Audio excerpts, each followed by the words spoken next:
Сілавікі хваляцца затрыманнем тэрарыста, але іх гісторыя выглядае падазрона.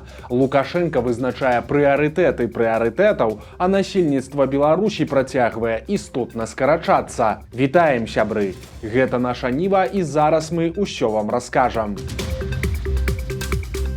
Сілавікі пахваліліся затрыманнем мужчыны, якога называюць тэрарыстам-наймітам. Але да гэтай гісторыі ёсць шмат пытанняў. У тэлеграм-канале Губазіка з'явілася відэа, на якім узброеныя людзі урываюцца ў прыватны дом і затрымліваюць маладога мужчыну, які спаў. У яго пытаюць, ці ведае ён, за што яго схапілі і ці не збіраўся ён ва ўкраіну. На абодва пытанні хлопец адказвае адмоўна. Далей лукашэнкаўцы расказваюць зусім ужо фантастычныя акалічнасці. Па іх версіі, мужчына летась хацеў перайсці граніцу з Украінай, але не змог. Пасля гэтага ён нібыта напісаў у бот кіраўніка украінскай разведкі Кірылы Буданова і прапанаваў здзейсніць тэракт у Беларусі. Але ж гэтага ў паведамленнях мужчыны, якія публікуе Губазік, няма. Пра дыверсіі піша якраз той самы бот Буданова, за якім хутчэй за ўсё хаваліся беларускія сілавікі.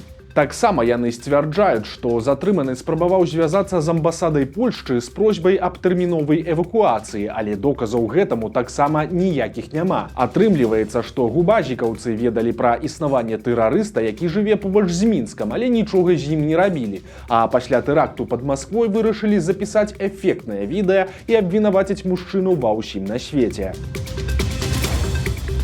Лукашенко вызначыў прыярытэт прыярытэтаў. Сёння ён сабраў нараду па працы банкаўскай сістэмы і знешнетарговай дзейнасці. Хочу предупредить, если в общем говорить, экономика – это приоритет приоритетов. Всякая финансовая деятельность должна быть подчинена интересам экономики. Чего бы нам это ни стоило. Это главное. В противном случае, зачем такая финансовая система? Адзін з галоўных момантаў – жорсткае рашэнне Лукашэнкі пра кантроль над цэнамі. Іх будуць працягваць утрымліваць уручную, чаго б гэта не каштавала. Хотелось бы знать, это уже вопрос и к правительству, администрации президента, выполняются ли эти функции и насколько Министерство иностранных дел вместе с Национальным банком занимаются этими проблемами. Таксама Лукашенко пахваліў кіраўніка Нацбанка Паўла Калаўра за тое, што ягонае ведомства дае рады ва ўмовах санкцый і ціску з боку недружалюбных дзяржаў. Але ў той жа час ён паабяцаў, што кантроль за Нацыянальным банкам будзе ўзмацняцца. К этому мы подключаем Комитет государственного контроля. Как вы понимаете, Павел Владимирович, вне контроля Национальный банк быть не может. Контроль осуществляется президентом. И вы, наверное, заметили, что в связи с назначением новых лиц в финансово-экономическом блоке. У той жа час Павел Калаўр, які на нарадзе заўважна хваляваўся, расказаў Лукашэнку, што ў Нацбанку на гэты момант няма такіх праблем, якія б патрабавалі вырашэння на найвышэйшым узроўні. Эканоміка, маўляў, працуе нармальна і перагрэву ад вялікага попыту насельніцтва на крэдыты няма. Александр Иванович, спасибо за возможность вот сегодня обсудить эти важные вопросы. В целом Национальный банк, банковская система во взаимодействии с правительством обеспечивает ключевые задачи, ценовую, финансовую стабильность, задачи развития экономики нашей страны. И каких-то особых вопросов, требующих разрешения на вашем уровне, нет. Мы эти вопросы с правительством спокойно и профессионально решаем. У Пінскім раёне загінуў супрацоўнік ДАІ. Трагедыя здарылася сёння раніцай каля вёскі Стытычава. 35-гадовы інспектар працаваў там, калі на яго наехаў грузавы МАЗ. Ад атрыманых траўмаў мужчына памёр на месцы. Цяпер следчыя высвятляюць абставіны смяротнага ДТЗ.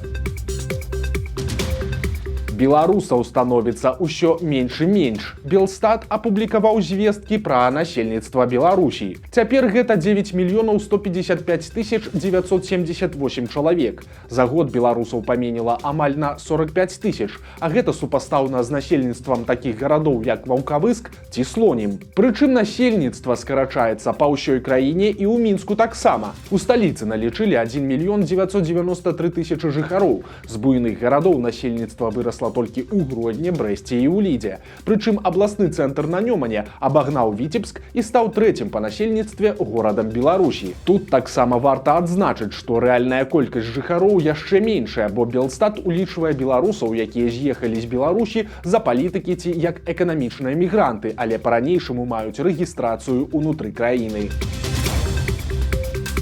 Улады здалі назад. Абавязковага размеркавання студэнтаў-платнікаў пакуль не будзе. Міністр адукацыі Беларусі Андрэй Іванец заявіў, што патрабаванні да размеркавання выпускнікоў платнага аддзялення беларускіх ВНУ застануцца ранейшымі. Калі раней у Мінадукацыі хацелі пачаць прымусовае працаўладкаванне платнікаў ужо з гэтага года, то цяпер, па словах кіраўніка ведомства, усе змены павінны прайсці шырокае абмеркаванне з педагогамі, бацькамі і самімі студэнтамі. Пакуль гэтага не будзе, то і размяркоўваць тых, хто вучыцца за грошы, будуць толькі пры іх жаданні. Размовы пра агульнае размеркаванне актыўна вяліся з восені. Неабходнасць адпрацоўкі чыноўнікі тлумачылі тым, што платнікі, нібыта, не кампенсуюць усе затраты на іх вучобу. Разам з тым бюджэтнікам хацелі павялічыць тэрмін з 2 гадоў да 5. Ініцыятыву Міністэрства адукацыі актыўна падтрымліваў і Лукашенка, але ў апошнія пару месяцаў гэтая тэма знікла з публічнага поля. Азаронкі круглыя суткі. У Беларусі вярнуліся да ідэі стварэння кругласуткавага прапагандысцкага тэлеканала. Як піша тэлеграм-канал Антона Матолькі, на мінулым тыдні прадстаўнікі агенцтва тэленавін правялі сустрэчу са студэнтамі Беларускай дзяржаўнай акадэміі мастацтваў. На ёй студэнтам расказалі, што з 1 верасня плануюць пачаць трансляцыю новага інфармацыйнага тэлеканала, на які запрашаюць працаваць выпускнікоў. І вось тут варта адзначыць, што гэтая ідэя зусім не новая. Пра беларускі аналаг Еўраньюз сказалі яшчэ ў 2020 годзе, але ад ідэі давялося адмовіцца пасля сыходу вялікай часткі супрацоўнікаў падчас пратэстаў. І вось цяпер, амаль праз 4 гады, прапагандысты вярнуліся да абмеркавання новага тэлеканала. Для гэтага збіраюцца пашырыць штат супрацоўнікаў і павялічыць фінансаванне. Знаёмыя сітуацыі людзі мяркуюць, што на новым канале пераважна будуць працаваць студэнты журфака. Беларуская прапаганда, нягледзячы на забароны і блакіроўкі канкурэнтаў, цалкам прайграе ў інтэрнэце. А вось у тэлебачанні канкурэнцыі ў АНТ, БТ і СТБ проста няма. Таму і не дзіўна, што цяпер кажуць то пра саюзны медыахолдынг з Расіяй, то пра новы тэлеканал. І падобна, прычыны тут выключна меркантыльныя. Новыя медыарэсурсы — гэта больш грошай і больш магчымасцей для прапагандыстаў перасесці са студый у мяккія крэслы топ-менеджераў.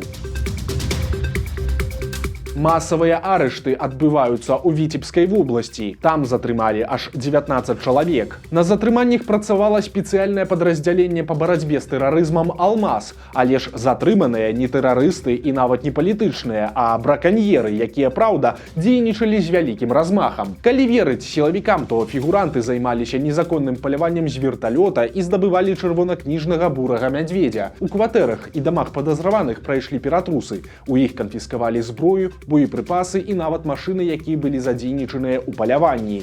Цяпер затрыманым пагражае да 6 гадоў калоніі і вялікія штрафы. У Добрушы п'яная жанчына накінулася на чыноўніц з ножом. Гісторыя мела месца ў лютым, але яе абставіны сталі вядомыя толькі цяпер. Да 46гадовай жыхаркі райцэнтра на Гомельшчыне прыйшла памочніца раённага пракурора, спецыялістка аддзела адукацыі і прадстаўніца камісіі па справах непаўналетніх. Візіцёркі правяралі умовы жыцця дзяцей жанчыны, якія знаходзіліся ў сацыяльна небяспечным становішчы. Паведамляецца, што ў кватэры была моцная антысанітарыя. Гаспадыня была п'янай, а дзеці скардзіліся на здароўе. Малых чыноўніцы вырашылі забраць сям'і, але іх маці была катэгарычна супраць. Яна пачала весці сябе агрэсіўна, а пасля схапіла вялікі кухонны нож і стала пагражаць гасцям. У выніку чыноўніцы змаглі абяшкодзіць жанчыну. У выніку яе затрымалі і будуць судзіць, а памочніцы пракурора ўручылі грамату за актыўную грамадзянскую пазіцыю. Вядомую актывістку Ніну Багінскую зноў будуць судзіць. У дзень волі да яе дадому завіталі сілавікі, але не каб павіншаваць, а каб затрымаць. Як паведамляе Белсат, пажылую жанчыну адвезлі ў пастарунак, дзе пратрымалі да вечара. Цяпер жа Багінскую чакае суд за бел-чырвона-белы сцяжок, які сілавікі пабачылі ў яе дома на тумбачцы. Падобна 77гадовую жанчыну, якая стала адным з сімвалаў пратэстаў, чакае новы штраф. Раўнівы кавалер хацеў узарваць дом былой каханкі. Следчы камітэт расказаў падрабязнасці гісторыі з Бабруйску, якая здарылася 14 сакавіка і ледзь не скончылася трагедыяй. У той дзень у прыватным сектары гарэла кацельня прыватнага дома. Гаспадар расказаў следчым, што каля агню стаяў газавы балон з адкручаным вентылем. Балон хтосьці пераставіў з іншага месца. Чалавекі высветлілі, што да пажару датычны 60гадовы мужчына, які трапіў на запіс камер відэаназірання. Аказалася, што раней ён жыў з жонкай гаспадара дома, але пасля яны пасварыліся і жанчына вярнулася ў сям'ю. Спачатку раўнівы кавалер проста пераследаваў былую каханку, але пасля рашыўся на больш радыкальныя ўчынкі. Следчым мужчына расказаў, што хацеў проста паглядзець на жанчыну, але убачыўшы яе з мужам, у ім разгулялася рэўнасць. Цяпер мужчыну чакае суд за замах на знішчэнне чужой маёмасці. У Мінску затрымалі гісторыка царквы Іллю Вішнеўскага. Як паведамляе тэлеграм-канал «Хрысціянская візія», гэта здарылася 26 сакавіка. Мужчыну затрымалі супрацоўнікі КДБ, і цяпер ён знаходзіцца ў ізалятары на Акрэсціна. Вішнеўскі з'яўляецца вядомым у Беларусі даследчыкам гісторыі царквы і працаваў у нацыянальным архіве. У чым яго абвінавачваюць, пакуль невядома. А на Брэшчыне схапілі 3 чалавек, якіх абвінавачваюць у сувязі з праваабарончым цэнтрам «Вясна». Затрымалі жыхароў Брэста, Баранавічоў і Пінска, але больш падрабязна сілавікі расказалі толькі пра 40гадовага берасцейца. Мужчыну вінавацяць у тым, што ён хадзіў на палітычныя суды, фіксаваў інфармацыю пра суддзяў, сведкаў і сілавікоў, а пасля нібыта перадаваў гэтыя звесткі для публікацыі. Цяпер мужчына знаходзіцца ў СІЗА. Супраць жыхара Брэста распачалі крымінальную справу за дзейнічанне экстрэміскай дзейнасці, а гэта да 6 гадоў турмы. Жыхар Рыгі паехаў у Мінск і знік. Латвійская паліцыя абвясціла ў вышук 50гадовага Юрыя Пельца. Мужчына паехаў у камандзіроўку ў Беларусь і з 20 сакавіка не выходзіць на сувязь. Невядома, што здарылася з латвійцам, але нельга выключаць, што ён можа быць затрыманы, у тым ліку і за палітыку.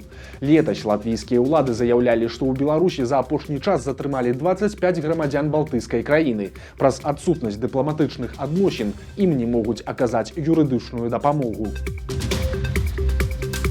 У адным з беларускіх гарадоў сілавікі пойдуць па дамах. Прэс-служба Міністэрства ўнутраных спраў анансавала спецыяльнае комплекснае мерапрыемства пад назвай «Правапарадак», якое пройдзе ў Пінску. Ад сёння і да суботы міліцыянеры будуць хадзіць па кватэрах, дзе жывуць людзі, якія стаяць на прафілактычным уліку, у тым ліку былыя асуджаныя. Таксама сілавікі правераць так званыя прытоны і іншыя месцы, дзе могуць быць асобы, якія вядуць асацыяльны лад жыцця. Не выключана, што няпрошаныя госці завітаюць і да тых, каго прыцягвалі за палітыку, а падобныя мерапрыемствы распаўсюдзяцца і на іншыя гарады. У Беларусі запатэнтавалі вынаходку 9гадовай школьніцы. Вучаніца 3 класа адной з мінскіх школ прыдумала трымальнік для кніг пад назвай «Кнігачыт». Ён надзяецца на шыю, дае магчымасць чытаць без выкарыстання рук і выглядае вось так. Паведамляецца, што дзяўчынка актыўна выкарыстоўвае сваю вынаходку сама, а таксама разам з бацькамі сканструявала кнігачыт для дзядулі, але крыху большых памераў. Цяпер школьніца атрымала патэнт на прамысловы ўзор сваёй прыдумкі. Не выключана, што хутка мы пабачым кнігачыт на паліцах айчынных крам. Вось такія навіны чацвярга. Падпісывайцеся на канал, стаўце лайкі альбо дызлайкі і выказвайце заўвагі ў каментарах. І, канешне, чытайце нашу Ніву, глядзіце нашу Ніву і любіце Беларусь. Сустрэнемся заўтра.